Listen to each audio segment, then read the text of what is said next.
Hello and welcome to the Chuck's Anime Shrine podcast, where we talk about video games, anime, animation, and basically whatever else comes to our mind. With your hosts, Danielle Ambrosio, and me, Chuck Gaffney. Alright, and it's great. I don't care, I can edit this out anyways, we're recording right now. Hey, welcome to the Chuck's Anime Shrine podcast, or Anime Shrine podcast. I don't even know what the frick to call it, actually. Right, Danielle? We'll call it Chuckles. Chuckles? Oh, jeez. This would be called Chuckles. This would be called Chuckles? Yep. Oh, gee. All right. So, yeah, for this podcast, actually, it's been a couple weeks since we've done a podcast, but I think there's been enough in the news lately for us to talk, and we actually have a guest today. Yay. Yeah, we have a guest. Actually, it's a friend of mine. Also, been friend on through the internet and stuff. Actually, it's I will introduce you to FattyJanai I. Hi everyone. You may remember me from the Otaku in Review podcast. Back in, I think I was co-host for the first 50 or so episode, or maybe 80. It's been a long time, but yeah, and I've been on the podcast a little bit here and there since then. I've also guest hosted on the Eroge Bus, which is the Digital Bugs podcast, and a few others here and there. So it's good to hear you. It's good to be here. Thanks for letting me on, Chuck. Oh, no problem. No problem, Fatty. You want me to call you Fatty? Just call me Janai, FattyJanai, whatever. John, I know, right? Because you... Or John. You can call me John. All right. That's easy. I know, right? Yeah. You were so professional. I am so professional. Would you believe I'm a paid voice actor at times? At times. No. John, welcome to the podcast, and we know there's been a couple things in the news. We were gonna, like we said, we were gonna talk about recent stuff like Magfest that happened last week.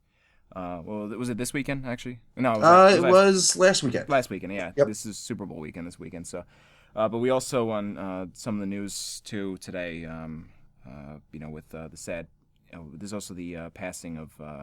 We heard the tragic passing of Monty Oum, the creator of RWBY and Dead Fantasy, as well as a number of other. He worked with Rooster Teeth and did Red vs. Blue, some animations in that. So. Oh, he did Red vs. Blue too. Yeah, that's pretty unfortunate that he passed away. Yeah, he wasn't. Of course, I don't think he was with it in the beginning. I've seen the first two seasons of Red vs. Blue, and he was part of the last season. The last season, from what I remember seeing on Google. I don't have my phone with me. So yeah, yeah, but he was helping them out animate too with Red vs. Blue. So yeah, so I guess. So what's your thoughts about this? This kind of shocker in the anime and just animation industry. I'm not too familiar with the subject. I mean, I've seen a few episodes of RWBY, or RWBY as I thought it was until someone told me no, it's RWBY. It seems like a pretty good show. I got like 3 episodes in, and it seemed to be slowing down at that point. So I figured, you know what? Maybe I'll pick it up later. I want to see what people are saying about this first, and if it really catches on and I hear good things, then I'll give it another shot. So it clearly is a popular show. I hear about it all the time, so I do want to definitely give it another shot. And it's just really unfortunate that this happened to the Rooster Teeth organization, the friends and family of this guy. Is the show still running? Is it or has it reached a conclusion yet? They just finished season 2, and they're working on season 3, but since now he's passed, I don't know which animator is gonna take over in the Yeah, I wonder how that's gonna affect the production, or if they're even gonna continue. They were showing like little clips already of season 3. So it's already being made. So it's in mid-production already. Yeah. So whoever takes over, I'm sure they'll at least do season 3 since it's halfway there. Yeah. I'm sure they'll figure something out. Yeah. Looking at the credits, there's also he was of course the lead animator behind RWBY, but there was another person at the helm with him, Shane over there at Rooster Teeth. So. We don't know. Actually, as we're speaking right now, there is a podcast going on right now at Rooster Teeth of them talking about this. As we speak, supposedly it started like at 8:30. That's still going on. Where, because they're it's Rooster Teeth is it's a small group of fans and friends that are all just pulled together and started making some cool content online, and it's for them it's a loss in their family, pretty much, especially when you're that small of an organization and someone that's been pivotal for them, for at least from what I've known. I mean, when it comes to Monte Oum, I too have been kind of out of the loop. I remember watching a lot of his Dead Fantasy stuff. Yeah, that I showed you. That you showed me. Because the way he made Dead Fantasy was, it was like just he mixed a bunch of the Final Fantasy girls together with Dead or Alive girls. And we love Final Fantasy. And but he was, and you see that in even from a few episodes of RWBY. I think when it comes to fighting animation, he really knew what he was doing. He was very creative on that end, and it just. But since then, me too. I've heard of RWBY. I've known of it when it was in pre-production, but I've seen a couple episodes. I've seen them all. You've seen them all? Yeah. Second season is my favorite. So if you can get through the first season, like the last few episodes of the first season was really good, and then it really picks up on season 2. So just watch it. It's on Netflix now. So. Yeah, I saw it. I was like, wow, this must be pretty big if it's on Netflix. Yeah. It's one thing to be on Crunchyroll. It's another thing to be on Netflix. Which I think just happened like within the past 2 days. I don't think it was and it's getting dubbed in Japan right now. Yeah. Wow. Yeah. Okay. Yes. So yeah, it's because I'm the same as John. I really didn't watch it too much, so I've really been out of the loop of so much of what's been going on with Monty. And then, of course, I saw on Reddit and through Rooster Teeth's subreddit and stuff the news that he was in the hospital, and it was just like it was, even when they first announced it, they said it was very grim, and it was a shocker. I mean, the guy he was only 33, so that's too young, yeah. And he was healthy just a few weeks ago. Did you hear what it? I read up what it was, actually. I don't know if you heard, John. Yeah, I read an article about it, but it didn't say what he died of. Oh, okay. So. Well, from what I heard, it was, at least when I read on Rooster Teeth's site, it was he was getting some sort of operation, but it was a basic operation. It was nothing that insane, but he got a very serious allergic reaction to it and was left into a coma. He got into a coma from it. And then, unfortunately, and that was probably what happened a few days ago. He was in a coma, and that's why they thought it was, pretty serious from that point. It just... Oh, that's even more horrible then. So it was just a basic operation he was having, and then suddenly this happens. Yeah, it wasn't like he had something ongoing or whatever. It was just, he was healthy a week or two ago. He was all fine and everything, and now he's passed. Jeez. It's, so I think it is a real shocker to anyone who's even like us known him just on the side, watching him grow as an animator and everything. So, but I don't know what you've watched him improve too, right, Danielle, on RWBY? Because I that was one of the things I had at first was that second season you definitely see a lot of improvements in his animation. Yeah. But he's a self-taught animator, so it's pretty amazing that he taught himself all that stuff. I don't even want to touch 3D animation. No. Yeah, I'm only recently getting into Blender and stuff like that because I've developed the game and I don't have the patience stuff, for that. and I'm learning OpenGL and how to import models into games and stuff and dealing with all that, and it's but with stuff like Blender, you can make animations in it like Flash, but you got to make the meshes and the models and everything, and it's tough. So yeah, I'm just 2D. I don't know the first thing about animation, 2D or 3D. Although if it's not an insane price, I might pick up Miku Miku Dance when that comes to Steam because that's been greenlit. Oh really? So yeah. Oh, nice. Oh man, yeah. So. Yeah, animation is like I've delved into it with sprite animation back with oh god, I mean this is going back in 2003 on Newgrounds. I added a like a Sephiroth Final Fantasy VII little parody Flash thing, and it's looking back at it now, it looks really crappy, though it got like a top 5 of the day there. Well, back then everyone was figuring out how to use Flash. Yeah, we didn't. It was still like, oh, what is this thing, Flash? Oh, you can make stuff with it. Okay. I'm still trying to figure out Flash. Well, Flash is now, other than for animators, it's really not been. It's all moved to HTML5. Yeah, it's all HTML5 with Canvas and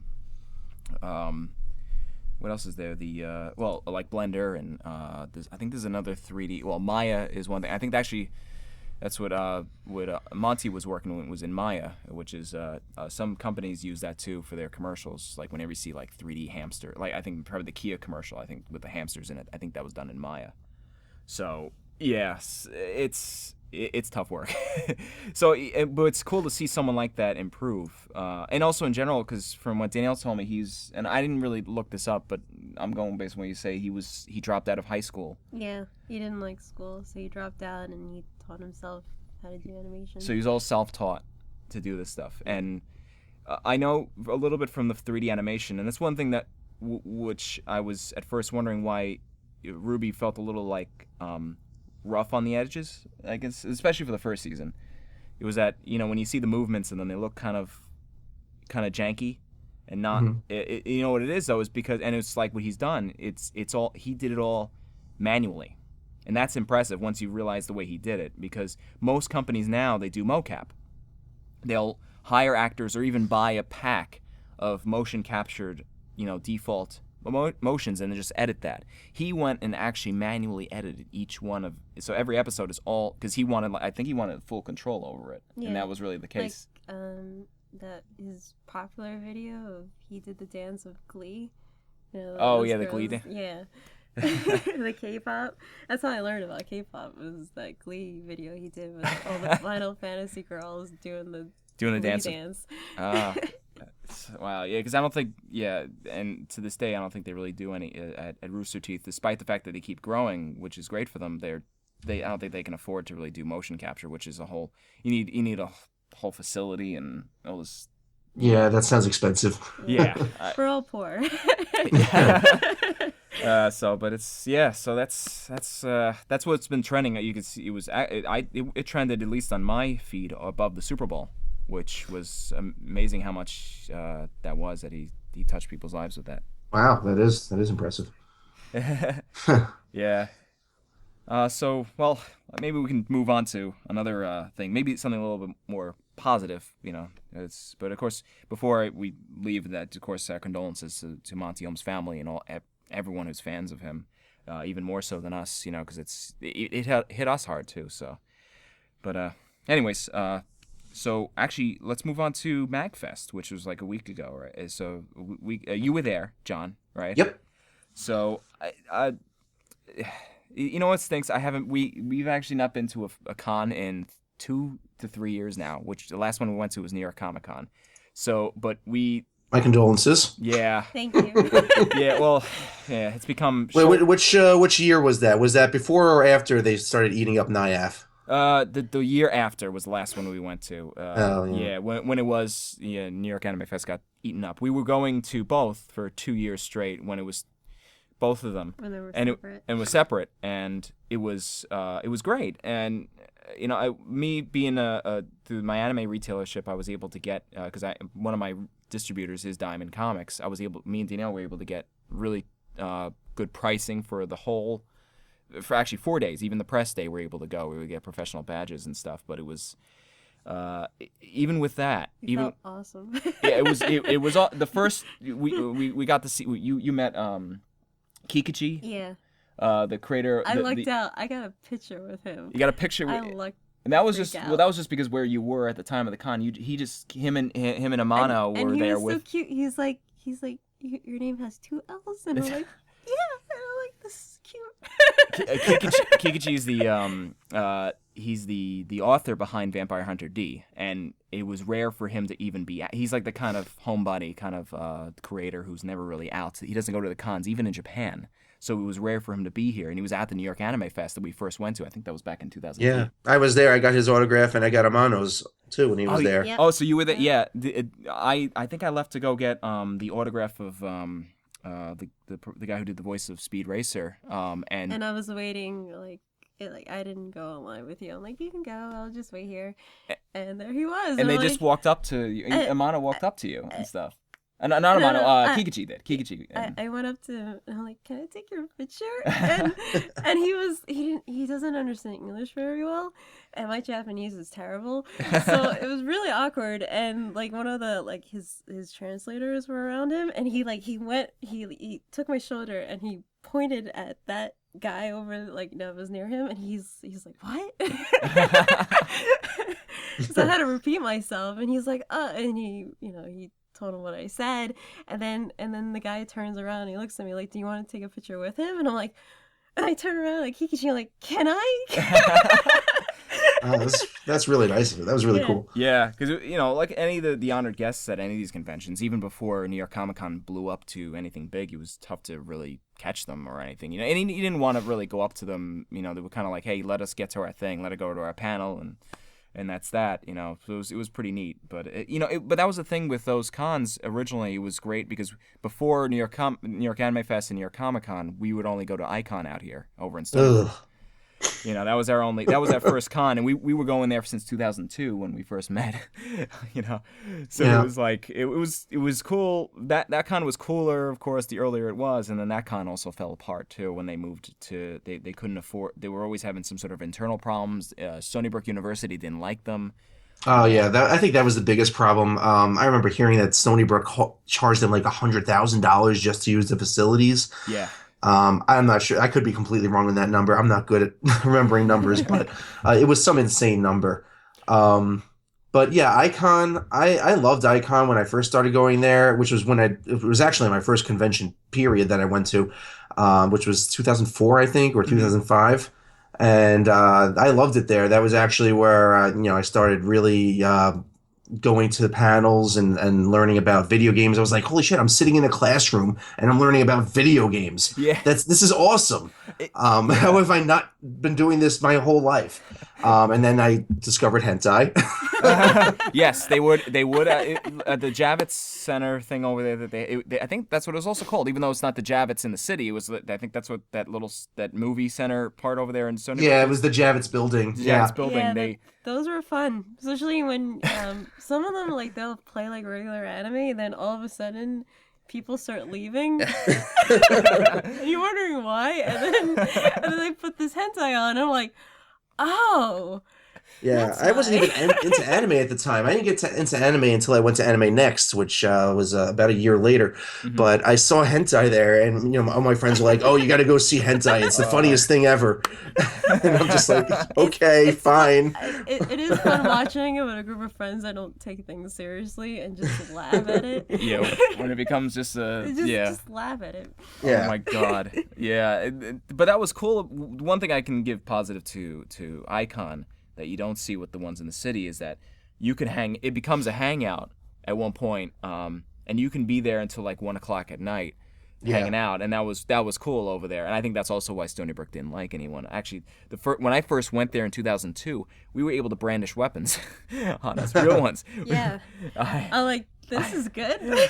For our cosplays. I think I cosplayed as a really terrible like Trunks cosplay with like purple hairspray or something. I forgot what it was terrible. You did it at the last minute. That's why. Yeah, but I had a sword on me too, and it was a real sword, and I was like, I was able to walk around. Walk around with swords. You can't do that anymore. No, we can't. You can't even walk around with a wooden sword. No, flat one. That's what happened to me at Anime Fest. No, at Icon. No, it was at Icon. It was at Icon. I had a wooden prop of they wouldn't let us get Titus's sword. Our badges. We had to leave and go back online. Oh, that's right. We had because I yelled at the security guard. I'm like, "Are you serious?" I had a wooden prop of Titus's sword. Well, the water sword from Final Fantasy X, and it would just they were like, they were being such assholes about it. It was just, God.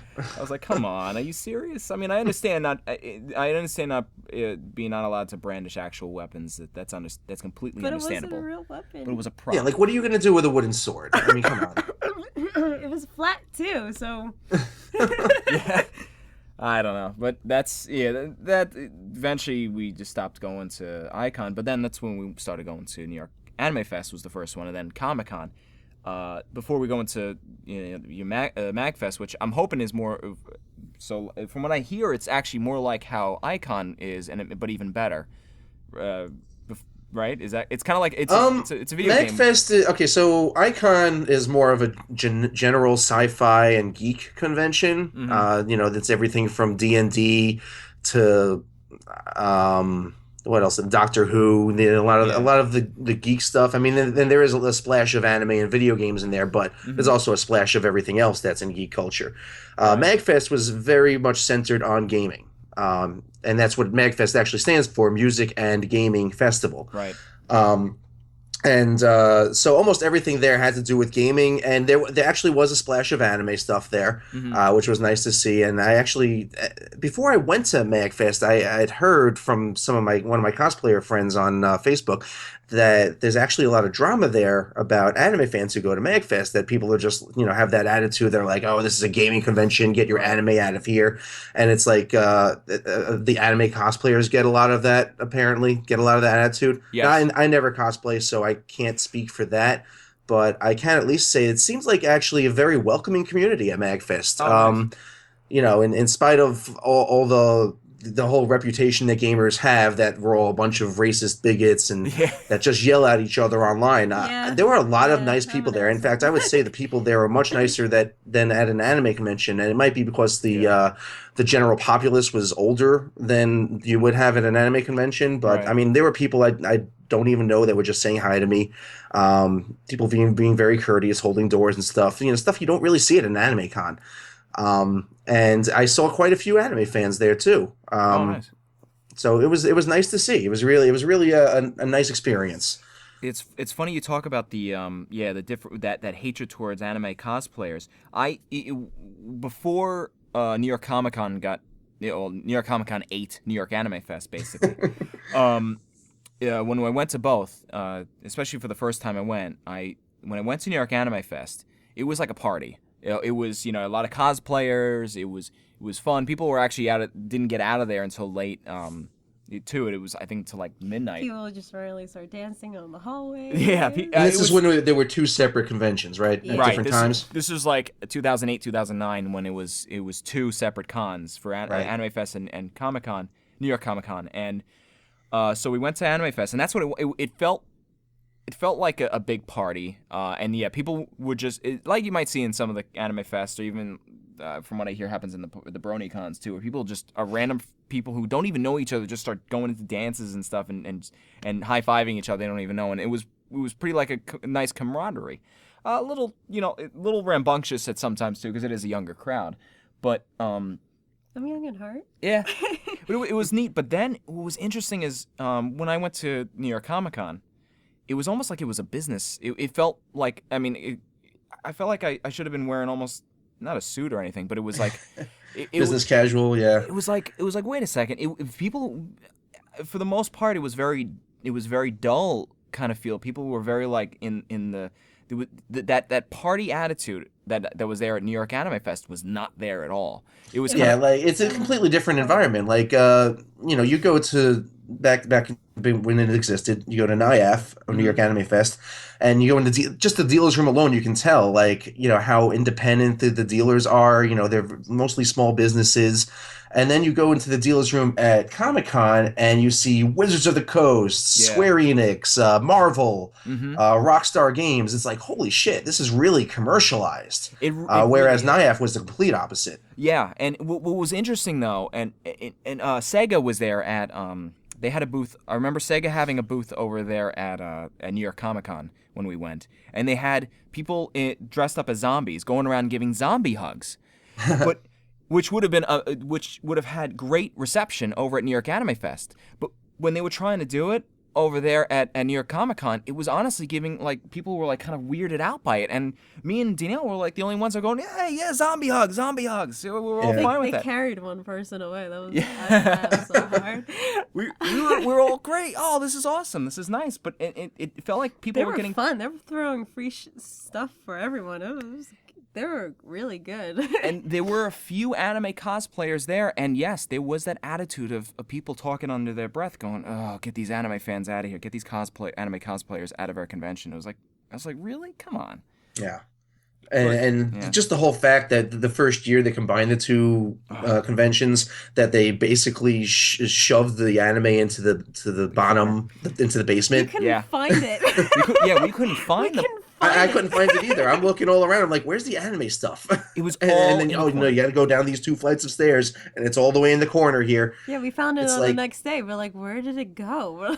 It really was like, the anime fans are here. Just get them to the corner while we do our real business over here on the side. And so that turned me down from it. But we still went. I think we still went one more year. But it was overcrowded, and we couldn't get to anything. It was Line Con. It was Shoulder Con. And we have the special badge too. We have the professional badge. You think we will get like a little bit more treatment, but we didn't get anything. It was pretty much you were lucky. You couldn't get into any panels. You couldn't. The going around the dealer's room was basically a conga line the whole way around. It was. I remember the dealer's room being insane. It was just, how can you enjoy the convention when it's just that overpacked? And also, I remember the dealer's room, the first year they combined both cons. Mm-hmm. You have the generic comic book geekery whole section, which is like 90% of the dealer's room. Everything's all widespread. There's plenty of room to walk around. And then all the anime stuff was in the back. Yeah. And the tables were crowded and placed close together, and you couldn't move around. Yeah. So they clearly, one, didn't plan well, and two, that they didn't really realize how popular anime stuff actually is. Yeah. I think they really underestimated. They're like, oh, this shit's not going to sell. Let's just put it in the back and put all the tables clumped together. No one's going to be there anyways. And, well, that obviously didn't happen. No. So. No, they underestimated that by a long shot. It was like, I couldn't believe it. It was like, they really should have kept it as 2 separate cons because both cons were getting bigger every year, and then they just decided, and they were both making money. I think the issue was just Anime Fest wasn't making enough money. Right. So Reed Exhibitions was just like, we don't need that Anime Fest. Yeah. I don't know. So, but Magfest seems like a middle of the ground kind of thing, right? It was kind of, but of course more for gamers, for us gamers. It was definitely more where kind of like it is at Icon. Remember, I don't know if you remember at Icon, they would have like, it was kind of like the basement though, this basement room where everyone plays Smash Brothers and everything there. Mm-hmm. There'd be like I remember that going on there. But it was more so like that, but everywhere throughout the booth. So Magfest had this amazing arcade. So you have to go sometime. If you've been a gamer for at least 10, 15 years, and you like, if you played arcade games at your local arcade or at Nathan's or whatever when you were a kid, you have to go to Magfest. They had an entire huge. Actually, they had 3 huge rooms. One was the dealer's room, which was actually much smaller than I was expecting, and it was mostly independent artists. They had a room with all arcade cabinets. They had like the Play Choice 10, which was the old Nintendo games, like Duck Hunt, Mario Brothers. They had that. They had Asteroids there, Pole Position. Oh man! You name it, they had it. Outrun. I could go on. They had tons of rhythm games. If you like Bamani games, everything from Beat Mania to Drum Mania to the Guitar Freaks, they had all that stuff. DDR, they had like 8 pump machines if you like pump it up. Yeah. What else? They also, so one of the other rooms was console gaming. So they had a lot of N64s set up there with Smash Brothers. They had all 3 versions of Smash Brothers. 4. Sorry. That's all right. That's right. There's 4 now. There's 4 now. They had Project Diva for Hatsune Miku fans out there. They had all just kinds of N64 set up with random games. They had Dreamcasts with a bunch of different games. Super Nintendos. It was really awesome. Like even if you're not into competitive gaming, if you want to just unwind for an hour or 2 and just play some games that you haven't played in a few years, that is the place to go. I played some Duck Hunt and I got to level 16 on one try, and I was like, holy shit, I'm still really good at this game. Nice. Oh man. Yeah, I've been a gamer far longer than I've been an anime fan. I mean, literally since I was a year and a half. I am not joking with this. I remember for my 2nd birthday, my dad giving me, he bought an Atari 2600.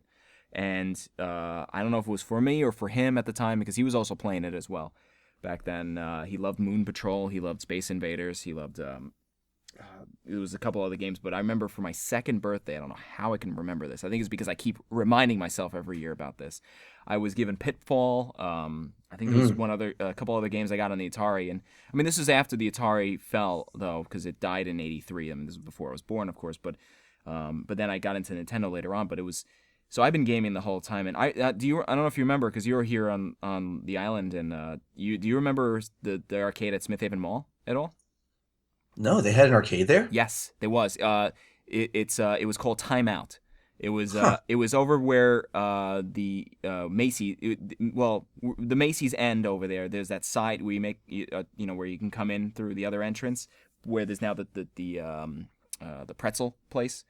Yeah. Across from that, if you were to leave Macy's and make a left, go down there, and on the right hand side where there's now I think just like an iPhone Fix-It glass thing there, that was Time Out. It was an arcade. It was awesome. I remember I got the high score on the Ninja Turtles. I think it was Turtles in Time or one of the other Ninja Turtles arcade games. That's a great game. And they wrote on the card, and they used to put the card up top on the cabinet.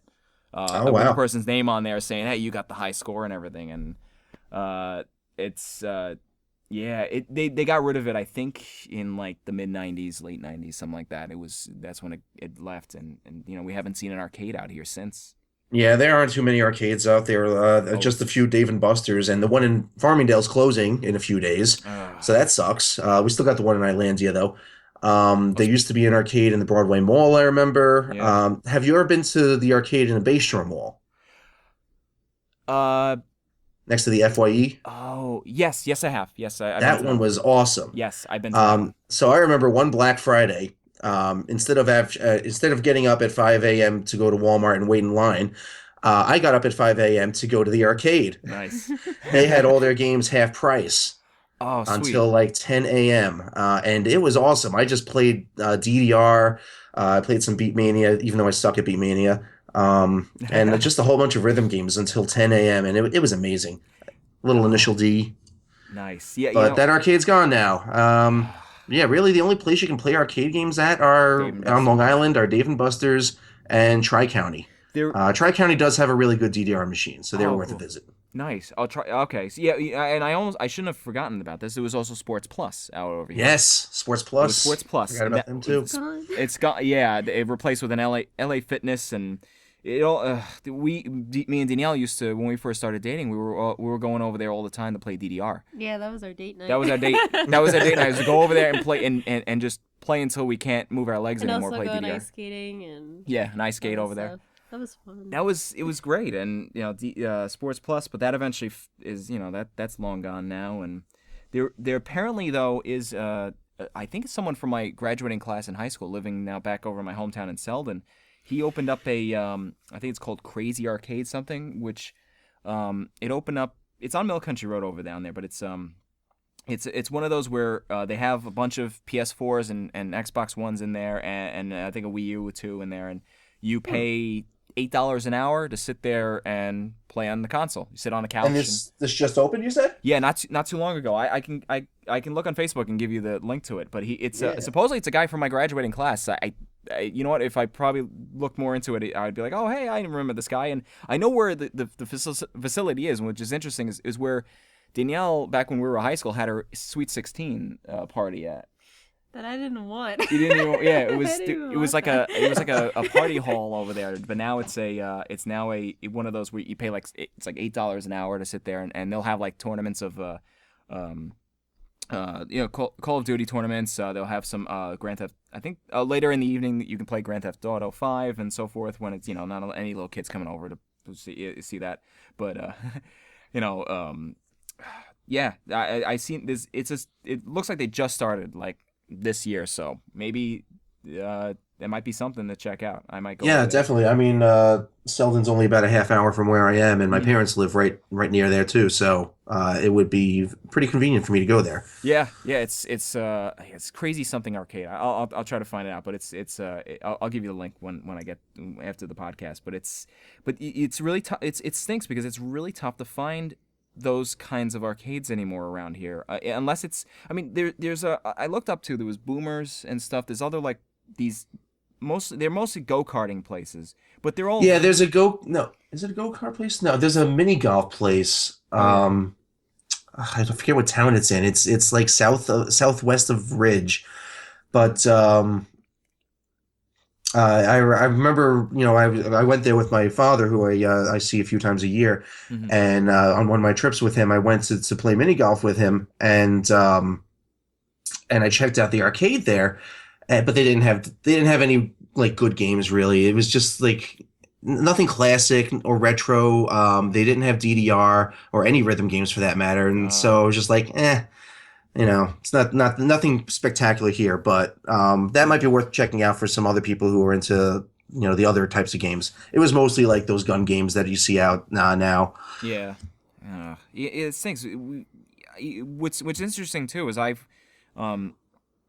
this is more of a New York thing too. That I mean, well, arcades have gone down, but actually, well, they're starting to come back slightly because of the fact that retro gaming is so big.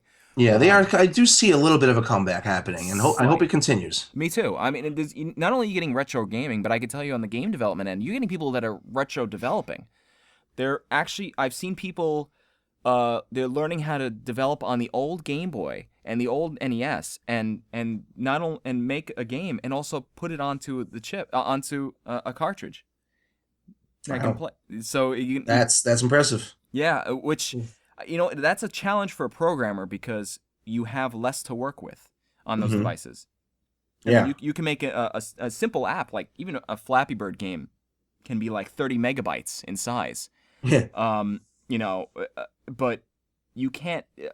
I forgot the size capacity of the like an NES cart, but It's not much.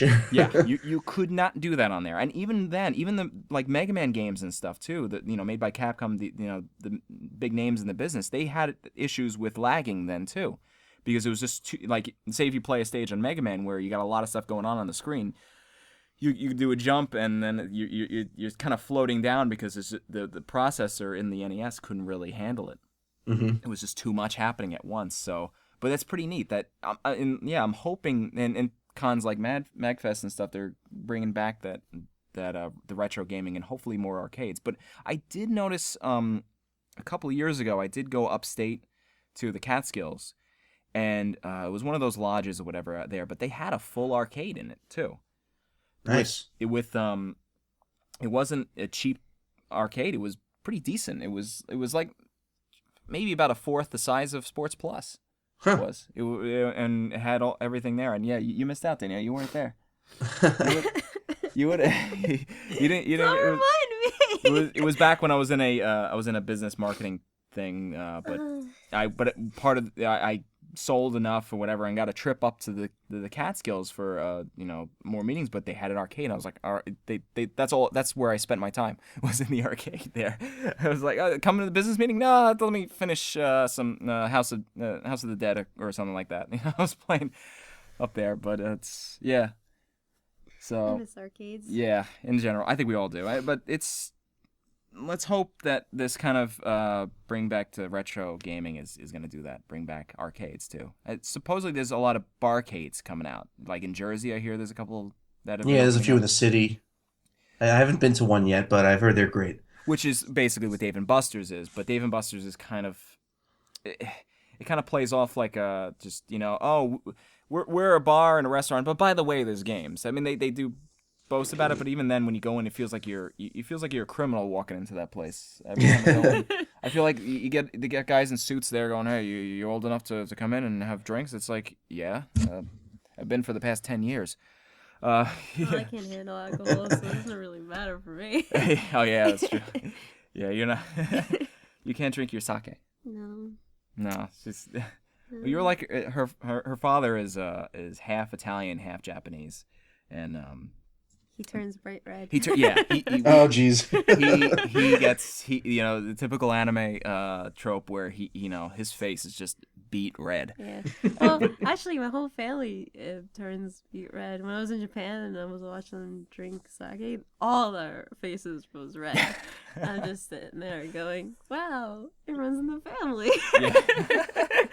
Even your cousins over there in Japan, yeah, they were. Oh my god! It just runs in our family. Yeah. So our kids will be Irish with red faces. Yeah, well, yeah, I have Irish genes, so I'm the other way around. I can handle a lot. I haven't tested it, but I can handle a decent amount of alcohol. So it's like, so I don't know. Our kids might have, obviously when they're old enough to drink, to, they'll probably, we'll see. They'll either have your genes or mine. But anyways, it's yeah. But Japan, actually, speaking of Japan, you have family in Japan. Actually, her cousin, who's now just had a baby, right? She's I'm getting old. You getting old? Yeah. Well, it stinks. You know what it is too. Do you notice this on Facebook? And I think I've did this too. Said this, especially at our age now, where all you see is baby pictures. All your friends. It's just like you can't talk about anything else, and no one cares about it. But if you post baby pictures, a million things. I see that a lot. Yeah. I probably look like such a child because I post things like fun anime and games and other fun stuff, and everyone just posts about, look at my baby. It's like, well, I do notice you get a lot of feedback though when you do your Facebook stuff, which is good. A lot of your friends are, or at least when you're making jokes and everything, it's yeah, my friends are usually pretty positive about the stuff I post. Yeah, we get, unfortunately, I think a lot of our.